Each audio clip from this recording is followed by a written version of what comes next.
Hello mga guys, welcome back to my channel. Ngayon ay gagawa tayo ng ating motor, ating NMAX.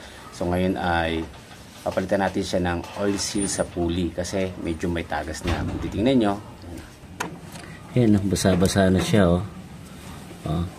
So tumatagas na yung langis niya yan sa gilid. So pag kumabayaan to, lalala to.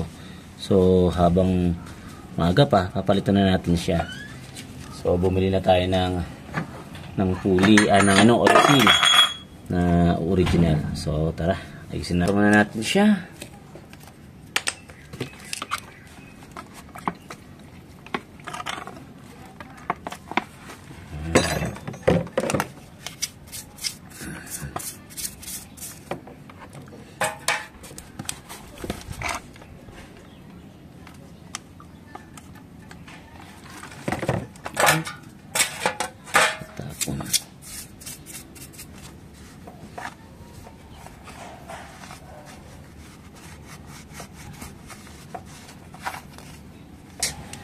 Okay, matatanggal natin siya ganito lang para matanggal.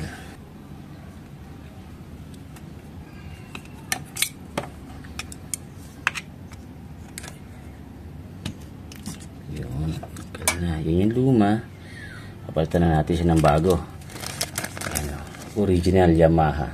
Okay, gawin natin ng konti langis. Okay, yun natin ng ganyan, diinan lang ng kamay, kayang-kaya.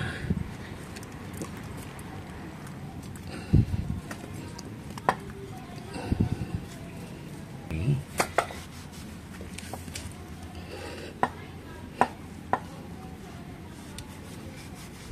Yan, okay na siya.